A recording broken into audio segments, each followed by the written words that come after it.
naman yung ating panibagong i-repair sa ngayon mga idol, yung inverter welding machine na ang brand nito ay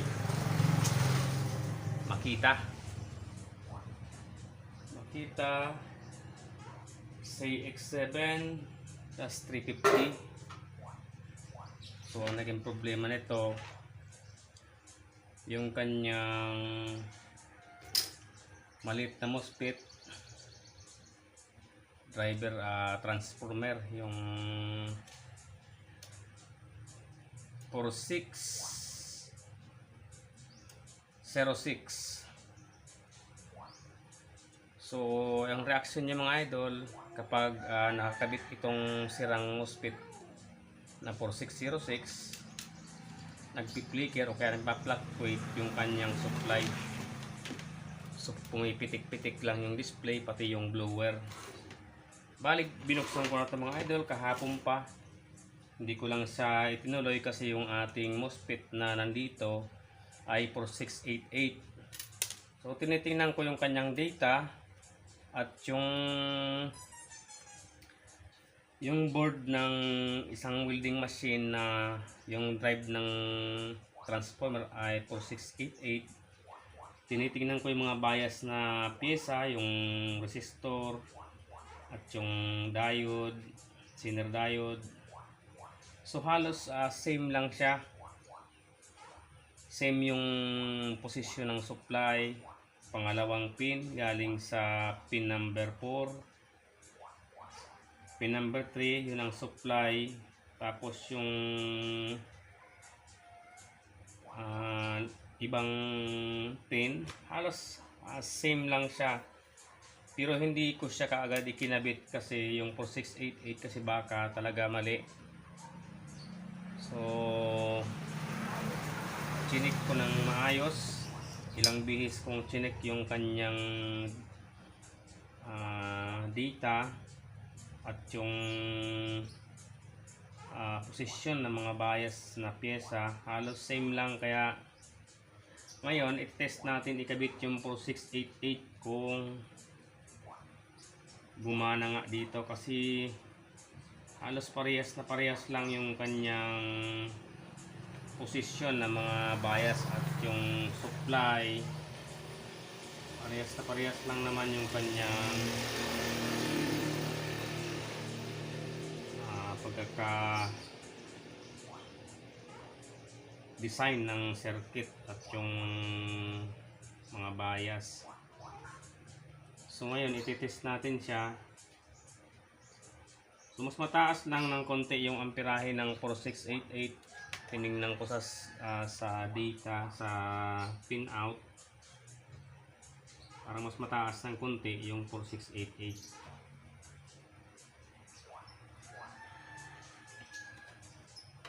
So ito na, ikabit natin. Wala tayong 4606. Hindi pa dumating yung ating 4606. Tagal pa.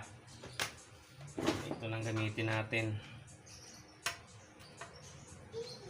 4688. Lapit natin yung ating camera dito sa ating ginagawa para kita. Ayan lang, masilaw.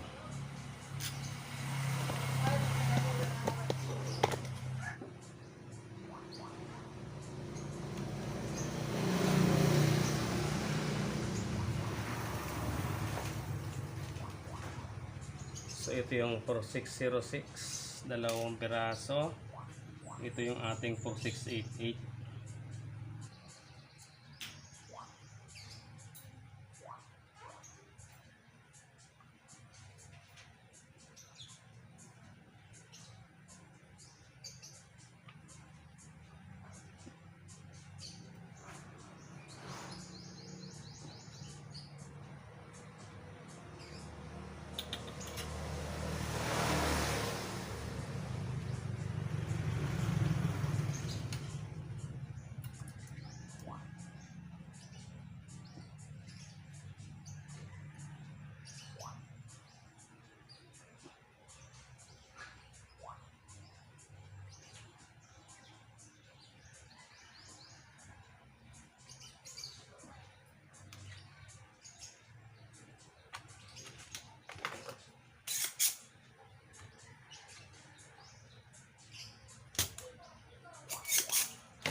So yan mga idol, nilagay na natin yung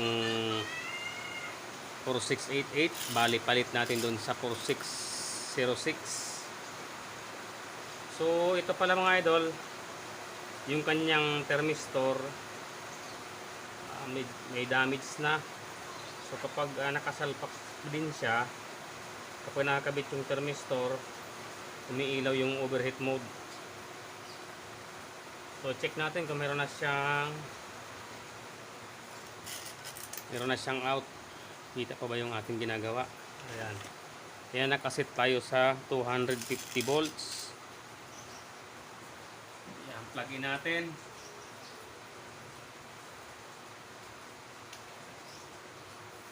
Ayan. So ayan, meron na siyang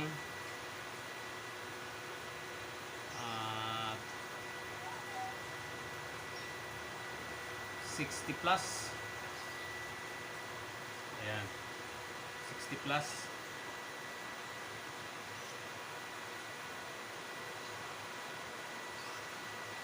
Tapos try natin siyang lagyan ng gamitan ng welding rod.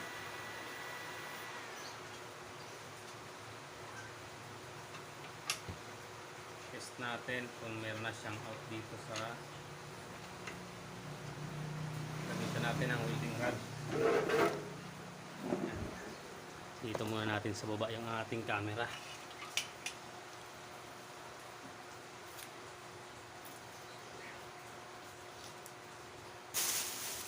Eto. Check natin, check 1, 2, 3. Ayan. Plug in natin ulit.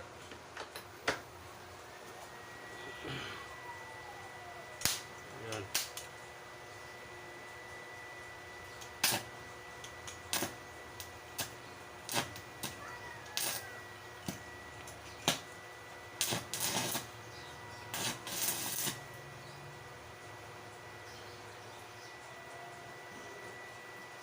Ayan, gumana na.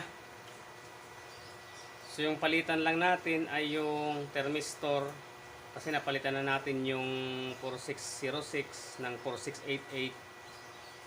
Bali yung thermistor na lang ang ating problema. Mag-order pa tayo sa online.